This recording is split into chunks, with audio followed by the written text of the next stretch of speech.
السلام علیکم ورحمۃ اللہ وبرکاتہ۔ کیسے ہیں آپ سبھی لوگ؟ امید کرتی ہوں آپ سبھی لوگ خیر و عافیت سے ہوں گے۔ آج کی کلاس میں آپ لوگ کو 10 اردو الفاظ کے معنی بتاؤں گی، تو چلیے شروع کرتے ہیں۔ یہاں الفاظ لکھا ہوا ہے اور یہاں معنی لکھا ہوا ہے۔ نمبر 1 میں جو لفظ لکھا ہوا ہے وہ ہے غذا، اور غذا کے معنی آتے ہیں خوراک۔ پچھلی ویڈیو میں نے اس لفظ کے معنی آپ لوگوں سے پوچھے تھے، تو جنہوں نے اس کا صحیح جواب دیا تو یہ بہت خوشی کی بات ہے، اور جنہوں نے نہیں دیا تو ان کو آج معلوم ہو جائے گا، ٹھیک ہے، کہ غذا کے معنی آتے ہیں خوراک۔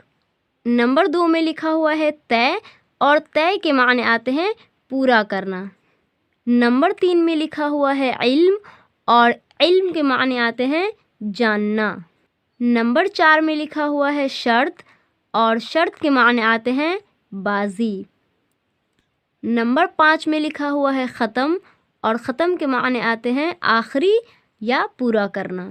نمبر 6 میں لکھا ہوا ہے خاموشی، اور خاموشی کے معنی آتے ہیں چپ رہنا۔ نمبر 7 میں لکھا ہوا ہے متفق، اور متفق کے معنی آتے ہیں ایک رائے ہونا۔ نمبر 8 میں لکھا ہوا ہے انبن، اور انبن کے معنی آتے ہیں لڑائی۔ نمبر 9 میں لکھا ہوا ہے چمپت ہونا، اور اس کے معنی آتے ہیں بھاگ جانا۔ نمبر 10 میں لکھا ہوا ہے حملہ، اور اس کے معنی آتے ہیں وار کرنا۔ نمبر 11 میں لکھا ہوا ہے انقلاب، اور انقلاب کے کیا معنی آتے ہیں وہ آپ لوگ بتائیے گا کمنٹ باکس میں کمنٹ کر کے، ٹھیک ہے۔ اگر آپ لوگوں نے صحیح جواب دے دیا تو یہ بہت خوشی کی بات ہوگی، اور اگر نہیں دے پائے تو کوئی بات نہیں، میں اگلی ویڈیو میں پھر آپ لوگوں کو بتا دوں گی۔ تو الحمدللہ آج کی کلاس کمپلیٹ ہو گئی ہے، اور مجھے امید ہے کہ آپ لوگوں کو آج کی کلاس بہت پسند آئی ہوگی۔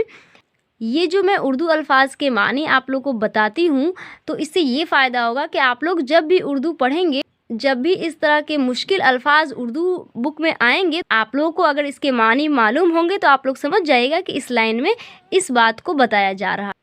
تو اس لیے الفاظ معنی کو یاد کرنا بہت ضروری ہے، تاکہ آپ لوگ کو بہترین طریقے سے اردو پڑھنا بھی آ جائے، اور پھر میں اردو لکھنا بھی سکھاتی ہوں، تو اردو لکھنا بھی سیکھیے آپ لوگ، تاکہ آپ لوگ کو اردو لکھنا بھی آ جائے۔ اب میں آپ سے ملوں گی اگلی ویڈیو میں اگلے سبق کے ساتھ، تب تک کے لیے آپ لوگ اپنا بہت خیال رکھیے، اپنے گھر والوں کا بہت خیال رکھیے، اور سب کے لیے دعائیں کیجیے گا۔